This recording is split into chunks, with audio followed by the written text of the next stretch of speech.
दोस्तों, आप लोग अगर सीक्रेट किलिंग्स ऑफ असम का एपिसोड्स बिल्कुल शुरू से देखते आए हो तो आप लोगों को समझ में आ गया होगा कि the secret killings of Assam में आज तक जितना भी किलिंग्स हुआ कोई पकड़ा नहीं गया बिकॉज कोई एविडेंस ही नहीं मिला। This is the 11th episode of the secret killings of Assam and this is the last episode. मैंने जितने भी इंसिडेंट्स आप लोगों के आगे पेश किया is from the book the secret killings of Assam and इस बुक में 11 एपिसोड्स पब्लिश किया गया है। तो with the book I will wind up the secret killings of Assam का जो सीरीज़ आप लोगों को मैं बता रहा हूँ उसको भी वाइंड अप करूँगा।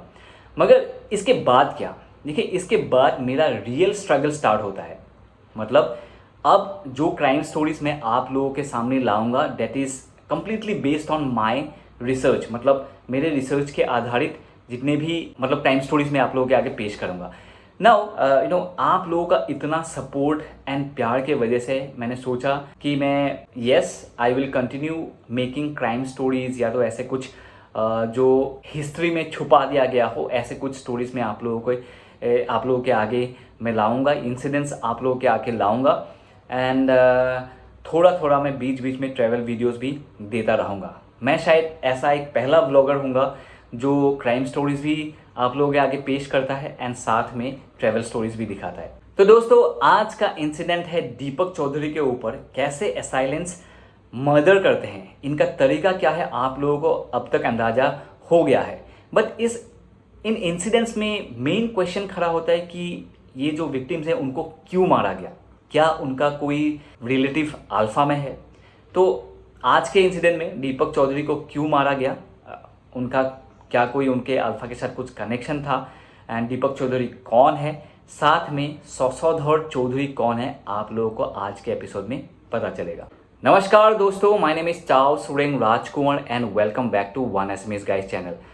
मोस्ट ऑफ द मेरे चैनल पे बहुत लोग मुझे एक सवाल पूछता है या तो बोलता है कि आप अपने हर वीडियो में सीक्रेट किलिंग्स ऑफ असम के इस सीरीज़ में हर बारी आप अल्फा का इंट्रोडक्शन पार्ट क्यों देते हो, क्या ये ज़रूरी है हर बार ये देना। जो इंट्रो पार्ट में यूज़ करता हूँ आप लोगों ने तो देखा है। नाउ अल्फा का इंट्रोडक्शन पार्ट मैं इसलिए देता हूँ ताकि द सीक्रेट किलिंग्स क्यों हुआ था लोगों को पता चले, उनके लिए जो मेरे चैनल पे नए हैं ना। आप लोगों को ये अंदाज़ा नहीं है कि मेरे चैनल में हर दिन कितने लोग जुड़ते हैं। वो लोग जो सडनली मेरा वीडियो आज ही मैंने डिस्कवर किया है, मैं उनके बारे में बोल रहा हूँ।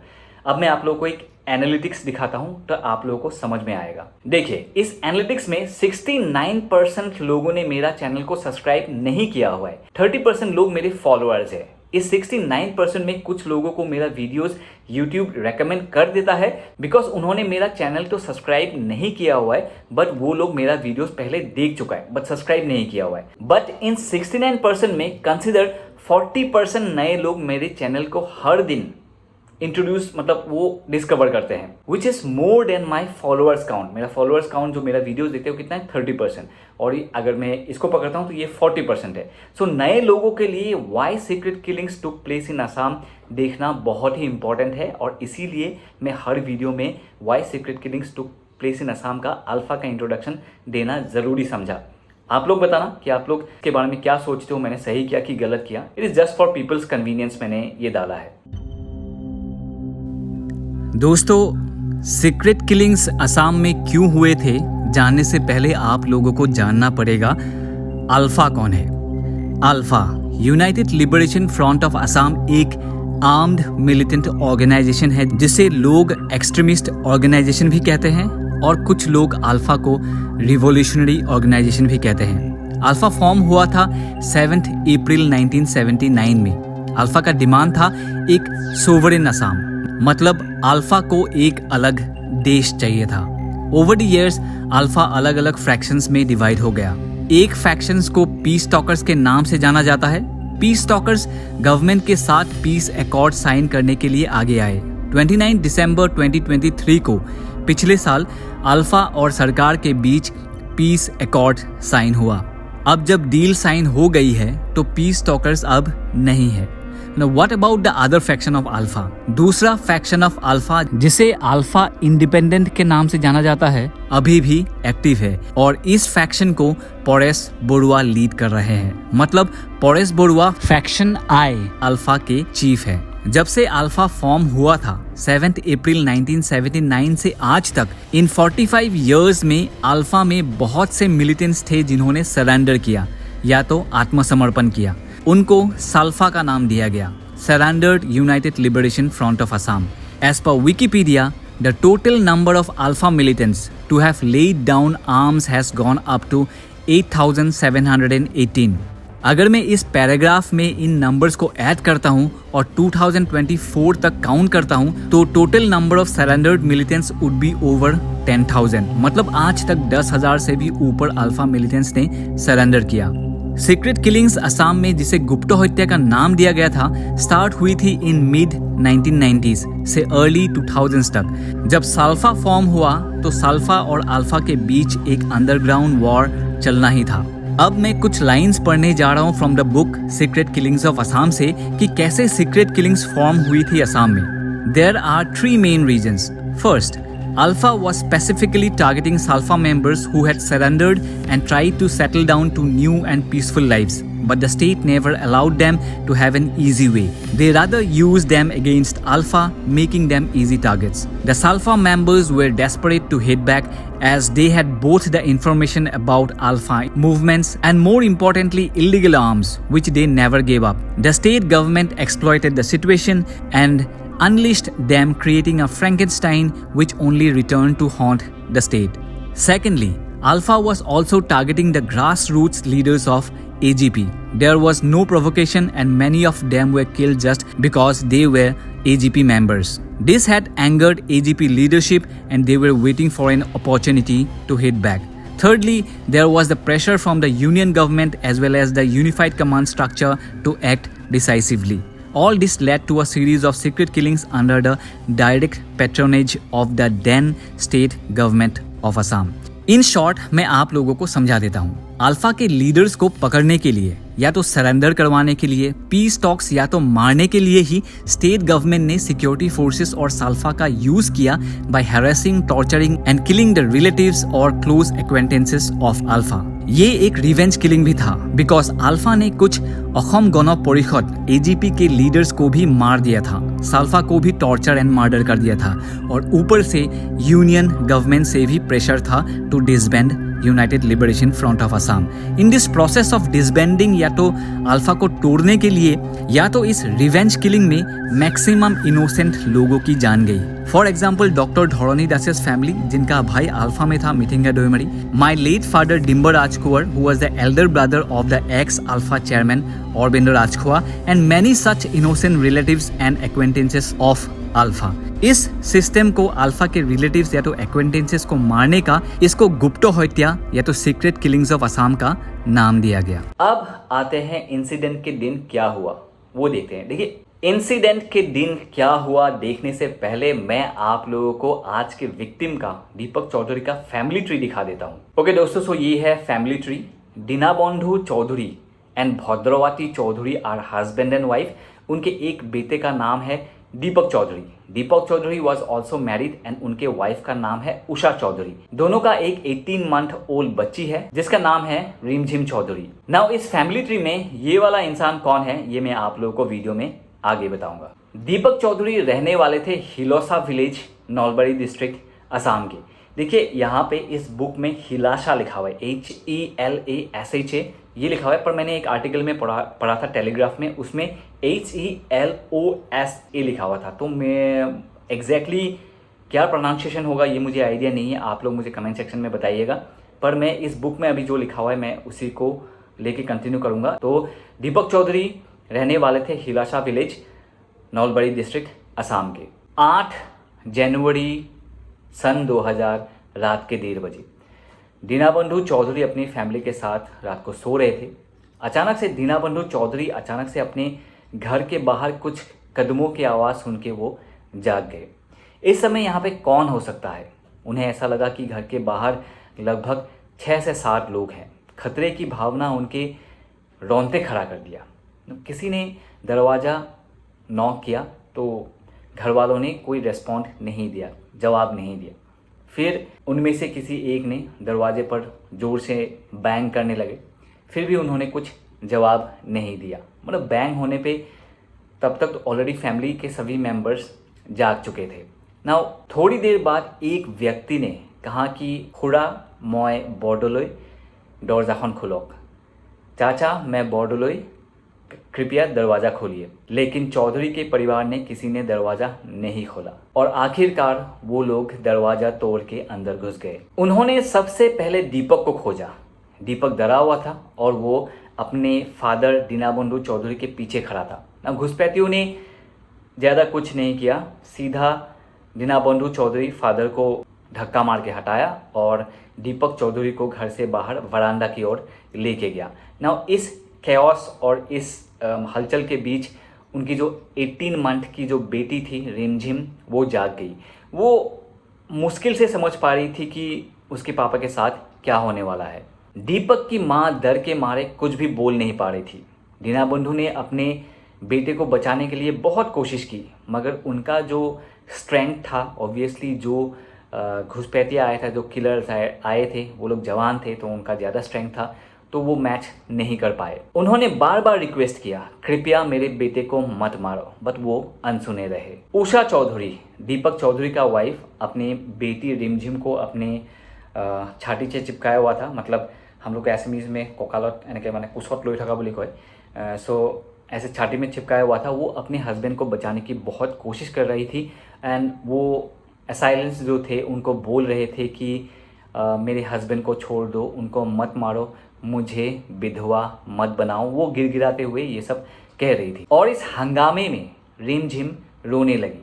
नाउ ये जो पूरा दृश्य था, ये दिल दहलाने वाले जो दृश्य था, मम्मी दीपक चौधरी का मदर बिल्कुल चुप खड़ी थी, उनके फादर जो उनको बचाने की कोशिश कर रहा था, उनके वाइफ जो गिड़गिड़ा के बोल रहे थे कि मेरे हस्बैंड को मत मारो। ये जो दिल दहलाने वाला दृश्य था, इससे भी जो किलर्स थे उनको पिघला नहीं पाया। उन्होंने दीपक चौधरी को बरामदा में लेके आया और एक के ऊपर गोली चलाई पूरे फैमिली के सामने। काम खत्म होने के बाद हत्यारे तुरंत वहां से चले गए। दीनाबंधु और उनके वाइफ दीपक चौधरी का लाश देखे चुप रह गए।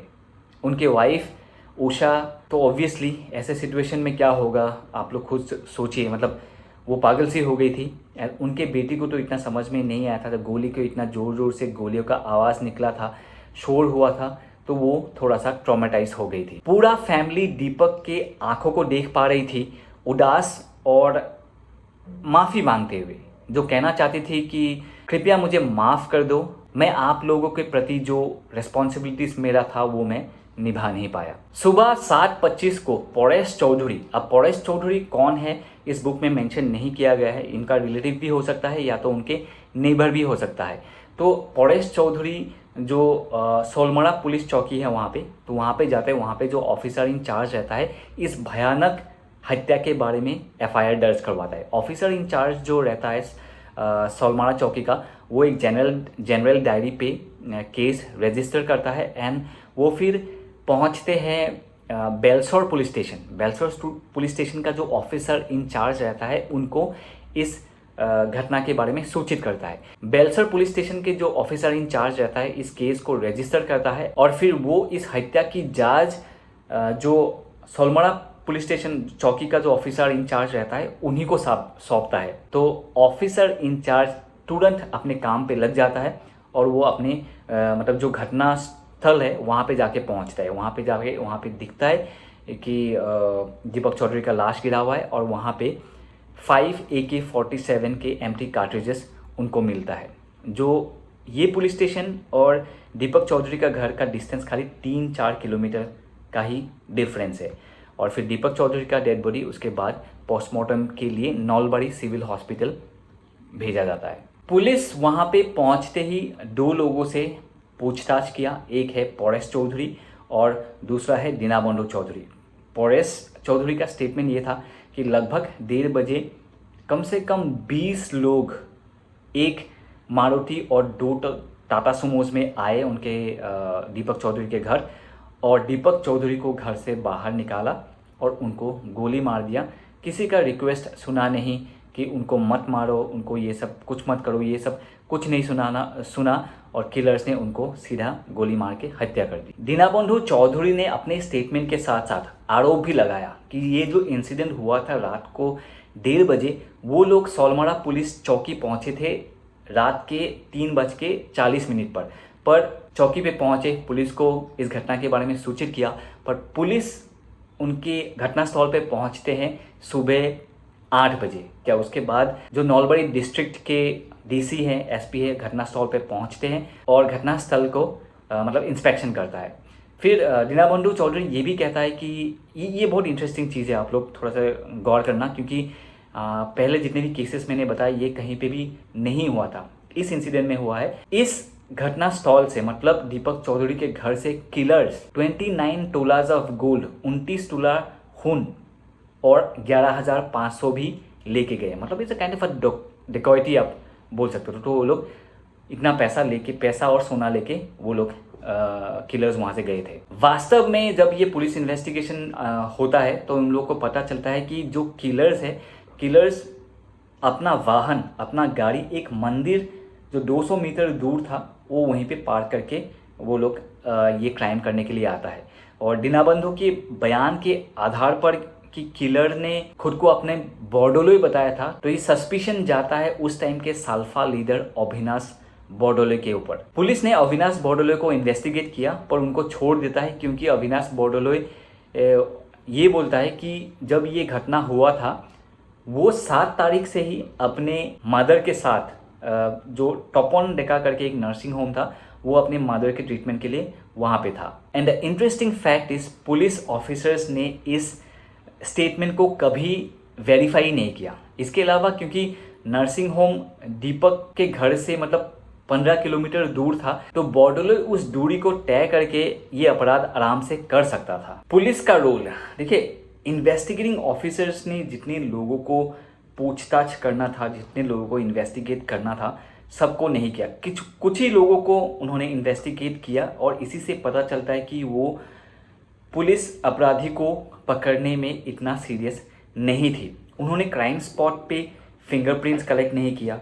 जो डॉग स्क्वाड है उन्होंने डॉग स्क्वाड यूज़ नहीं किया। और इस मामले में बोर्डोलोई, जो अविनाश बोर्डोलोई है, वो एक वाइटल क्लू हो सकता था, लेकिन उससे पूछताछ तो किया, थोड़ा बहुत किया, और उनके स्टेटमेंट मतलब अविनाश बोर्डोलोई ने जो स्टेटमेंट दिया उसके आधारित उनको छोड़ दिया। और उस इलाके में जहाँ पे ये अपराध हुआ था, उस एरिया में कई सारे साल्फा के लीडर्स थे और साल्फा भी थे, मगर उनसे भी कोई भी मतलब पूछताछ नहीं की गई। तो इससे पता चलता है कि इन्वेस्टिंग ऑफिसर्स की ओर से कई महत्वपूर्ण लैप्सेस हुई है।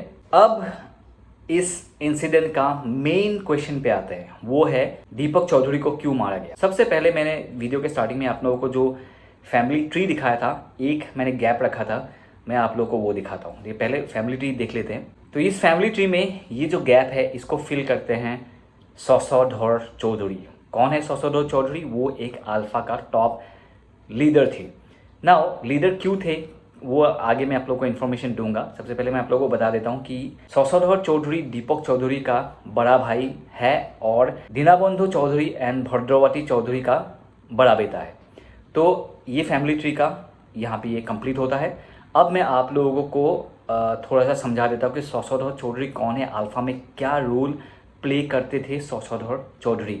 अब मैं जो इन्फॉर्मेशन मैं आप लोगों को शशधर चौधरी के ऊपर देने जा रहा हूँ वो मैं सीधा विकिपीडिया से दे रहा हूँ और थोड़ा सा यहाँ वहाँ से इंटरनेट कलेक्ट करके आप लोगों को दे रहा हूँ।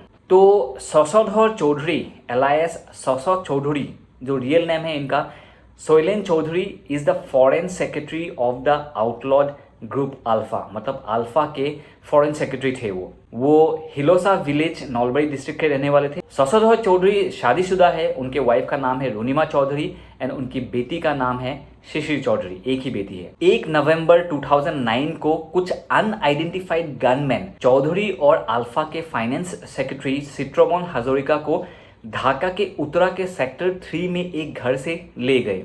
बाद में उन्हें इंडो बांग्लादेश बॉर्डर पर ढकेला गया, जहां उन्हें त्रिपुरा में इन्फिल्ट्रेट करते हुए बीएसएफ ने गिरफ्तार किया। उन्हें 6 नवंबर को असम पुलिस को बीएसएफ द्वारा सौंपा गया। लेकिन असम पुलिस के अनुसार सौसो चौधरी बीएसएफ के सामने त्रिपुरा में बांग्लादेश में उनके खिलाफ हुए क्रैकडाउन से बचने के लिए आत्मसमर्पण कर दिया। शशधर चौधरी को पहले मिजोरम में 1996 में गिरफ्तार किया गया था और वो जमानत पे छूटे थे। 6 दिन बाद शनिवार 7 नवंबर 2009 को असम पुलिस के स्पेशल ऑपरेशन यूनिट ने चौधरी और हजोरिका को कामरूप के चीफ जुडिशियल मजिस्ट्रेट के अदालत में पेश किया। His family was set free for no pending cases were there against them। जैसे कि असम पुलिस ने कहा कि शशधर चौधरी ने आत्मसमर्पण किया है, तो शशधर चौधरी ने मीडिया के सामने अपना स्टैंड लिया और उन्होंने कहा मीडिया के सामने कि वो आत्मसमर्पण उन्होंने नहीं किया था। उन्होंने ये कहा एसएमएस में, मरी जाम किंतु शशधर चौधरी सरेंडर न करे, मीन्स वो मर जाएंगे मगर वो सरेंडर नहीं करेंगे। तो उन्होंने ये स्टेटमेंट दिया, ही cleared his stand on the circumstances of his arrest. तो उन्होंने ये बोला मीडिया के आगे। ना देखिए शशधर चौधरी ने आत्मसमर्पण किया था या उनका अरेस्ट हुआ था, ये किसी को कुछ भी नहीं पता था, ये खाली उनको ही पता है। शशधर चौधरी अल्फा के जो लोग उस टाइम पे जो ये हुआ था, मतलब ये आत्मसमर्पण हुआ था या तो उनको नैप किया था, तो ये खाली उन लोगों को ही पता है, या तो उन पुलिस को पता है और उनको पता है, तो इन दोनों को ही पता है, तो बाकी को किसी को पता नहीं है। सो दीपक चौधरी का डेथ का रीज़न बताया गया था कि सीक्रेट किलिंग्स में जैसे कि फैमिली मेम्बर्स को टारगेट करते हैं अल्फा के, तो शशधर चौधरी के भाई को मार के शशधर चौधरी को शायद पीस टॉक्स के लिए या तो मेन स्ट्रीम पे लाना चाहते थे, पर ऐसा हुआ नहीं, बल्कि दीपक चौधरी का जस्ट मतलब एक इनोसेंट इंसान का जान चला गया। अब लास्ट पे आते हैं, जस्टिस के.एन. सैकिया ने, खगेंद्र नाथ सैकिया ने क्या समरी रेडी किया, मैं आप लोगों को बता देता हूँ। सबसे पहले तो मर्डर का कारण ये बताया गया कि वो शशधर चौधरी का छोटा भाई था, इसलिए उनको मारा गया। मर्डर का टाइमिंग जो सीक्रेट किलिंग्स का होता है हमेशा ऐसा ही हुआ था, रात के 1:30 बजे उनको मारा गया। ना जो हथियार इस्तेमाल किया गया था वो AK-47 यूज़ किया गया था। एंड AK-47 उस टाइम पे क्योंकि सल्फा के पास तो नहीं होता था, क्योंकि they were not allowed to carry guns although they were carrying, but police AK-47 use करते थे। तो बताया गया कि पुलिस इस्तेमाल करते थे और साथ में जो जिसने गोली चलाया, जो लोग गोली चलाया था वो लोग देर एक्सपर्ट इन फायरिंग। और जांच में जो इन्वेस्टिगेशन है वो काफ़ी कमियां निकाली गई, जैसे कि जो टाटा सुमो था, तो टाटा सुमो को जब इन्वेस्टिगेशन के दौरान उसको नज़रअंदाज कर दिया गया और रात को हमेशा जो पेट्रोल करने वाली जो पुलिस पेट्रोलिंग का टीम रहता था उनको भी हटा दिया गया था उस घटना से पहले। एंड उस एरिया में बहुत सल्फा के मेंबर्स थे, तो उनसे भी कोई पूछताछ नहीं की गई और साथ में ना ही फिंगरप्रिंट्स कलेक्ट किया गया क्राइम स्पॉट से और डॉग स्क्वाड भी यूज़ नहीं किया गया और कोई भी मतलब वैज्ञानिक जो तरीका होता है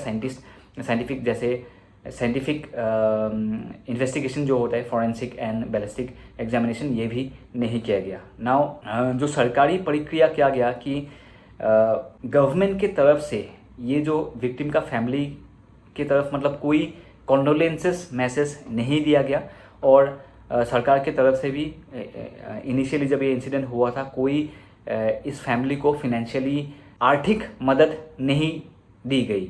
तो इसीलिए बाद में जस्टिस के.एन. सैकिया ने इस सरकार को रिमझिम को जो 18 महीने की जो बच्ची थी उनको 5 लाख रुपए का कंपेंसेशन देने का निर्देश दिया।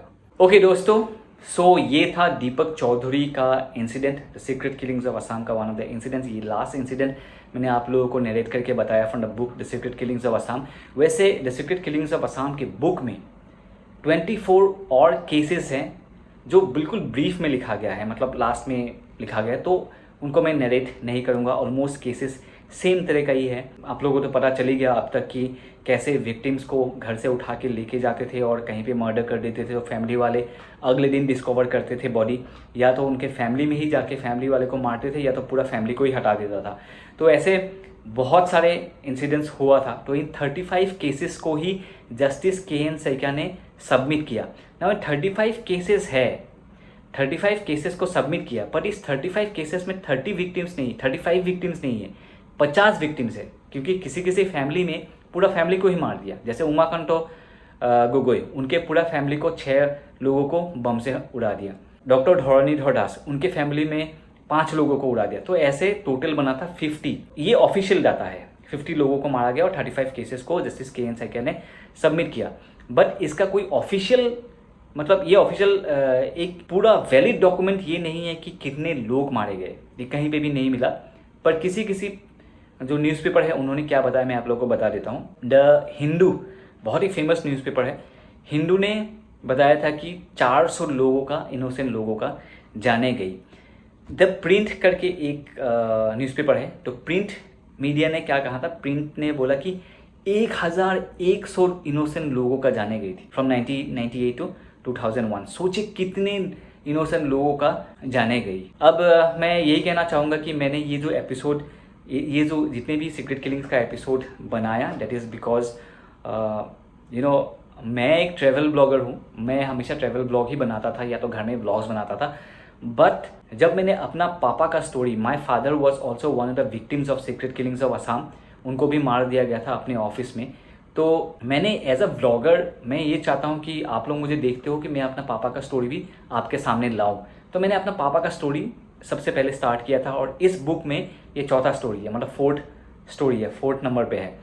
तो जब मैंने ये पापा का स्टोरी रिलीज़ किया, आई डोंट नो, लोगों को बहुत पसंद आया और लोगों ने मुझे सपोर्ट किया कि उन्होंने बोला कि हाँ, हम लोग सीक्रेट किलिंग्स के बाकी के भी विक्टिम्स जितने हैं उनका भी इंसिडेंट्स हम लोग सुनना चाहते हैं। तो इसीलिए मैंने ये सारे एपिसोड्स बनाया। मेरा ये मोटिव था कि मैं अपना पापा का इंसिडेंट खाली बताऊंगा, बट आप लोग ने मुझे सपोर्ट किया, लव दिया, इसीलिए मैंने पूरा स्टोरीज बताया बहुत। फिर स्टेज वाइज मुझे भी पता चला कि यस, आज के टाइम पे जो बच्चे हैं उनको ये सब पता चलना चाहिए कि एक टाइम पे ये जो ब्लैक हिस्ट्री है ये एक टाइम पे हुआ था। तो इसीलिए मैंने ये सब बनाया। Otherwise I had no intention of किसी को मैं बोलूँ कि एलिगेशंस लगाओ कि इसने किया उसने किया। मैंने जो किताब में है वही आप लोगों को बताया और थोड़ा सा अपना एक्सपीरियंस शेयर किया। इससे ज़्यादा मैं कुछ बोलना नहीं चाहता।